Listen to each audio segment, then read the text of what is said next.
There is a silent lineage walking among us. Ordinary people in the eyes of the world, yet extraordinary in the eyes of God. They don't wear visible crowns, don't seek fame, and don't fit into the world's patterns, but within they carry an invisible mark. An ancient calling, sealed before birth, written in the eternal pages of heaven. These are the 144,000 mentioned in Scripture. And no, this isn't a symbolic number or an apocalyptic fantasy. They are real people living now, scattered throughout the corners of the world, slowly awakening to a truth that has always been inside them. They were chosen. You may never have had an angel visit you, nor an open vision of heaven, but you have felt it. In solitude, in the trials, in the injustices you've endured, in the spiritual intensity you carry, that there is something different about you, something that can't be explained, only recognized. These chosen ones don't see themselves as superior, but they know they don't belong to this system. They feel, even without fully understanding, that they are being trained, broken, healed, molded, for a mission the world doesn't yet know about, but that God has already defined, and that is exactly what this message is about. Not to entertain, but to awaken. The 11 signs you are about to hear are not coincidences. They are spiritual codes that repeat themselves in the lives of those who have been set apart by the Most High, not to live an ordinary life, but to fulfill the lives of God. Let's begin. But first, don't forget to follow the channel and turn on notifications. Sign 1, persistent feeling of separation. It doesn't matter where you are or who you're with. The chosen one always carries within a feeling that's hard to explain. The sense of not fully belonging to this world. Since childhood, perhaps, they've looked around and felt a disconnect. While most are content with the surface, they hunger for depth. While others settle, they grow restless. This separation isn't isolation, it's latent spiritual identity. The Bible is clear. The whole world lies in the evil one, and the chosen ones were taken out of the world, not in body, but in essence. Jesus said, "They are not of the world, just as I am not of the world." John 17:16. That is the root of the discomfort. The chosen live between realities. Their feet touch the ground, but their spirit feels the heavens. They work, study, and live among others. Yet there's always an empty space inside that the world cannot fill.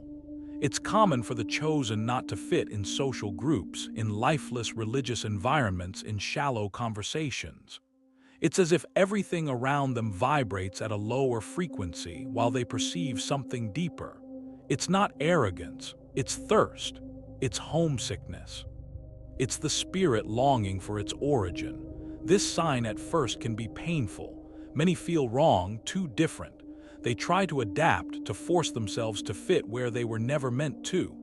But over time, the chosen one understands. This separation is protection. God never wanted them to blend in with the system. The separation is how He keeps them preserved until the time of activation. Moreover, that sense of not belonging creates intimacy with God. The chosen one, often rejected by people, is drawn to the Father. They learn to depend, to speak to Him in secret, to live vertically before seeking horizontal validation. And that intimacy forges identity, not as someone forgotten, but as someone kept. If you've ever felt like a foreigner in your own land, perhaps you're not lost, you're sealed. The calling of the 144,000 begins with separation, because only those who walk against the world can carry the light the world needs to see. Sign 2. Repeated trials that shape character. In the life of the chosen, battles are not random. They are intentional refinements. While many seem to walk a straight path, the journey of the 144,000 is filled with climbs, turns, and falls. Pulling, shaking. But what looks like punishment is really training. Like gold that can only be purified in fire, the chosen one is revealed only after passing through the furnace. These trials aren't penalties for mistakes. They are preparations for purpose. In Romans 5:3-4, Paul writes, "Tribulation produces perseverance, perseverance, character, and character, hope. The chosen one faces unexpected losses, doors closing at the wrong time, people disappearing, promises delayed. Many times they pray, fast, wait, and nothing changes. It feels like being ignored. But in God's silence, the soul is being shaped. The tests break pride, sharpen hearing, purify motives, and teach what others rarely learn. Obedience without immediate reward. And there's more. These trials repeat. Until the heart learns, God doesn't allow a new level until the chosen becomes a new person within. He doesn't entrust a mission to someone unrefined. That's why the chosen one faces constant tests, not because God is cruel, but because the destiny is too great to be given to someone unprepared. The chosen one's tears are never wasted. Every pain becomes a brick in the foundation of the spiritual authority they carry. Suffering draws them away from superficiality, ego, and the need for approval. Pain forges depth, and that depth gives weight to their very existence. If your battles seem endless and you wonder why your life seems harder than everyone else's, don't blame yourself. It may be that God is preparing you to carry something others couldn't. Trials are the cradle of revelation. Signed 3. Commitment to truth, even when it costs. The world spins on appearances, convenience, and half-truths, but the chosen one cannot play that game. There is within them a non-negotiable commitment to truth. They cannot sustain relationships built on lies, cannot adapt to corrupt environments, cannot tolerate falseness, neither in themselves nor in others. This sign is subtle but constant. Even when they try to stay quiet, the truth burns within them, like fire in their bones. The chosen may be tempted to conform, but something inside pushes them to stand firm, even if it means being misunderstood, losing status, or standing alone, because within them is a compass that refuses to be compromised. This kind of integrity often makes them misunderstood. The chosen don't bend to please, and because of that, they're sometimes accused of being harsh, stubborn, or rebellious. But what others don't see is that they wrestle with themselves to keep their conscience clean. They don't want to be superior, they just cannot be complicit with lies. This trait reveals that the chosen one doesn't live for this age, they live for a kingdom. The truth they carry is an extension of the king they serve. Jesus said, "You will know the truth, and the truth will set you free." John 8:32. That's why even when truth costs dearly, the chosen pay the price, because spiritual freedom is worth more than social acceptance. And here's the key. This truth is not only external, it begins inside. The chosen one cannot lie to themselves. They confront their own sins, acknowledge their flaws, break, and rebuild. Because before they expose lies in the world, they conquer the lies within. If you've ever been excluded, criticized, or even attacked for speaking what others didn't want to hear, know this. It's a sign. The 144,000 weren't chosen to please. They were chosen to manifest truth. And wherever they go, it brings confrontation. Because where truth is, chains fall. Sign 4. Overflowing fruit of justice and compassion. A true chosen one doesn't need to announce their virtues. They overflow naturally. In a world growing colder, more competitive, and indifferent to suffering, the chosen carries a compassion that burns like a quiet flame. They care, they feel, they step in, and often they act when no one else will. This compassion isn't merely a personality trait, it's a reflection of the Spirit dwelling within. Jesus didn't choose the strong, the powerful, or the scholars of his time. He called the humble, those who weep for others. Those who touch the wounded. That same sensitivity is seen in the 144,000. They have a sense of justice that disturbs, a love that convicts, an empathy that arrives before words. It's not uncommon to find such people helping quietly, defending the oppressed, listening when everyone else is turned away. The chosen one doesn't seek applause or recognition. They act because serving is their spiritual nature. They know every gesture, no matter how small, is a silent testimony of God's kingdom on earth. Their sense of justice is so strong that at times it draws them into conflict for the sake of what's right. Even when it costs them rejection, they cannot stay silent in the face of wrong. Their soul stirs when they see manipulation, oppression, or deceit. That's not pride, it's heavenly DNA. This fruit is also an outward sign of a deep spiritual root. Where compassion and justice abound, there is spiritual maturity. And where maturity exists, there is divine presence. Because true love, the kind that acts without seeking return, is the most visible mark of heaven on earth. Sign 5. Spiritual gifts that appear at key moments. The chosen one doesn't rely on natural abilities to fulfill their mission. They are equipped directly by the Holy Spirit as needed. This means spiritual gifts aren't constant credentials. They're tools activated in specific moments when heaven chooses to act through them. How many times has the chosen one found themselves saying things they didn't plan to say, praying with power they didn't know they had, or discerning situations no one else could see? It happens because they are sensitive, available, connected. Spiritual gifts aren't controlled, they're manifested. It could be a word of wisdom in the middle of a crisis, a vision that prevents a mistake, spiritual discernment revealing the true motives behind a proposal or a person, a prophetic encouragement, powerful intercession, or even emotional and physical healing. The gifts appear not to exalt the chosen one, but to fulfill a purpose. This manifestation follows a pattern. It can't be forced or imitated. The gifts arise as a divine response to the environment, the need, and the surrender of the chosen one. And often it even surprises them, because they know this isn't me, it's the Spirit working through me. Many, upon recognizing these gifts, try to run from them. They feel unworthy or unprepared. But God doesn't call the ready, He equips the willing. And the more the chosen obeys, the clearer and stronger the gifts become. Because gifts aren't medals, they're tools. Another crucial point, the spiritual gifts in the life of the chosen come with responsibility. The more they are used, the more the person must cultivate purity, vigilance, and humility. Because the gift is holy and must be treated as such. If you've ever experienced moments where something supernatural flowed through you effortlessly and impacted others' lives, don't doubt it. It may very well be one of the signs that you've been activated for something far greater than you imagine. Sign 6, inner echo that warns against easy paths. This is one of the subtlest yet most powerful signs in the life of the chosen.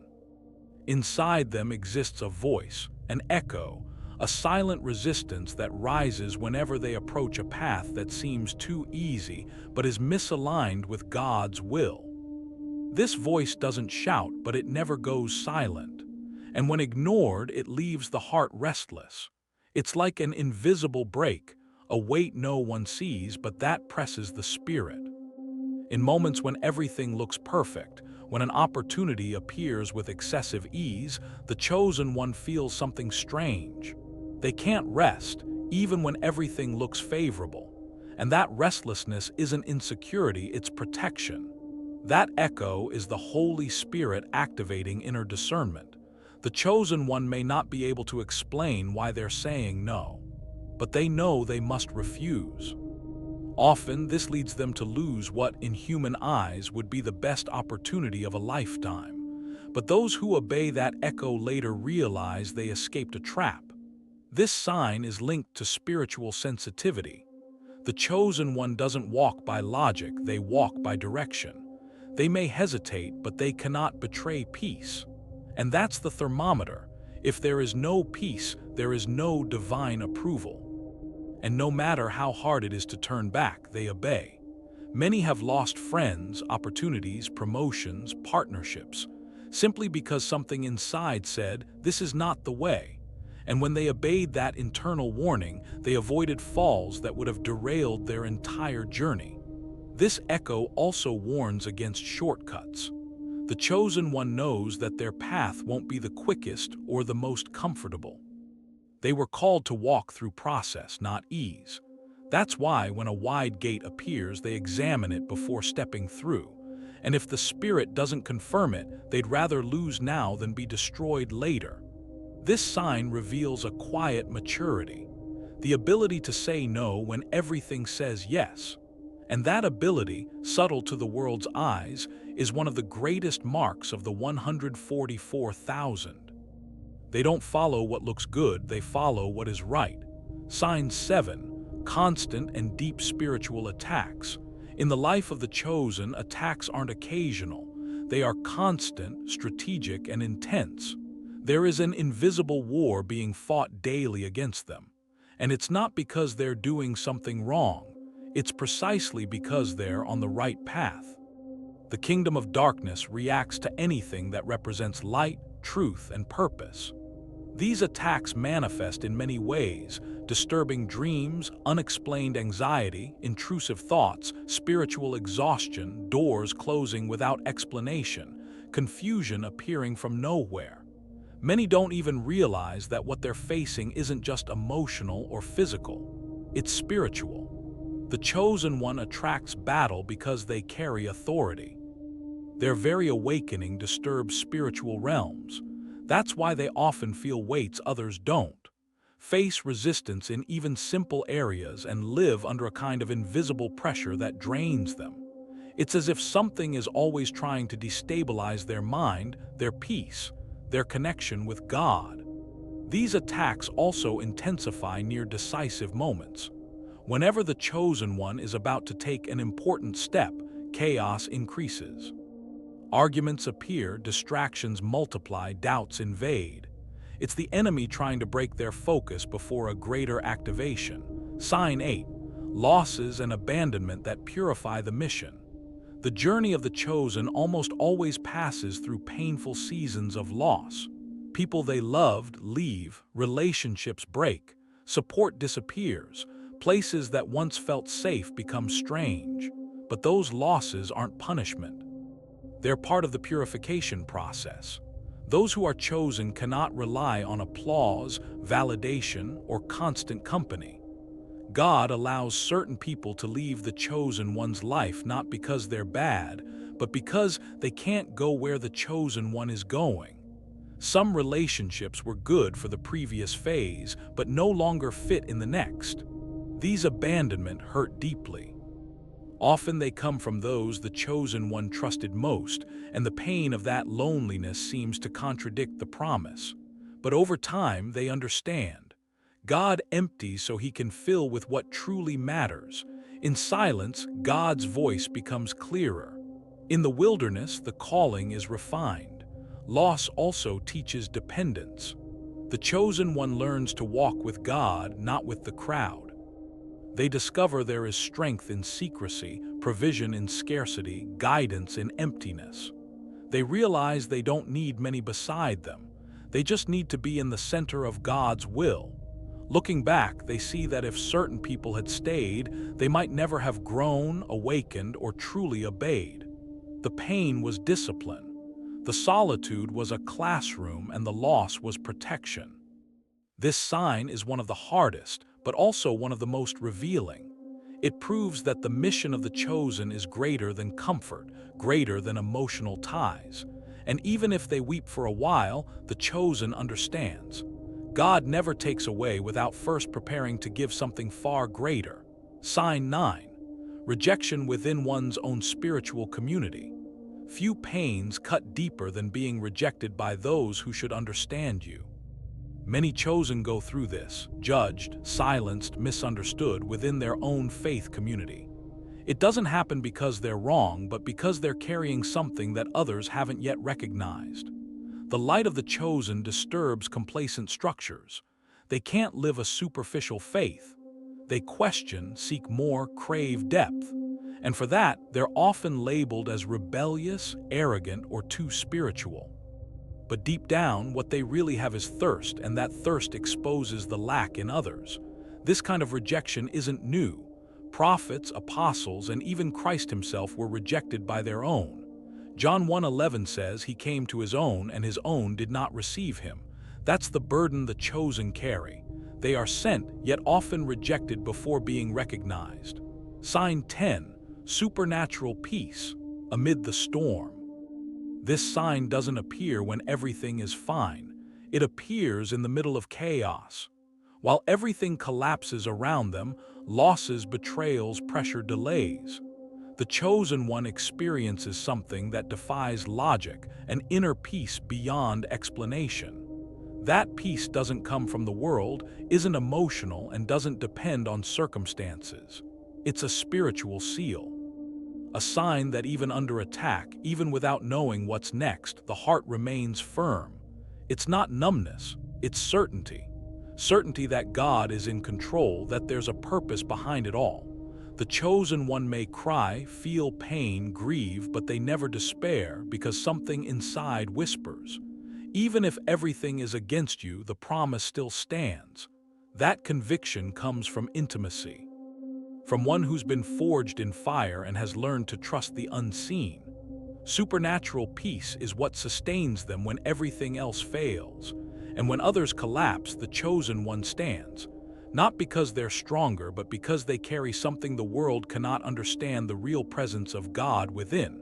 Sign 11, calling to a unique and non-transferable mission. The final sign isn't seen with the eyes, it's felt in the soul. It's a constant restlessness, a quiet certainty that you were born for something no one else can do for you. It's not about fame or position. It's about a unique, eternal, and non-transferable purpose. The chosen one, even when trying to live like everyone else, can't. Something always pulls them back. They may even drift away, but God pursues them with grace, because their mission is sealed with their name. That calling may not be clear at first, but it reveals itself little by little through details, pain, and defining experiences. Everything begins to point toward a single destiny, and in due time, the chosen one understands. Their life is not ordinary because their calling is not ordinary. They were marked for something eternal, and no one can take their place.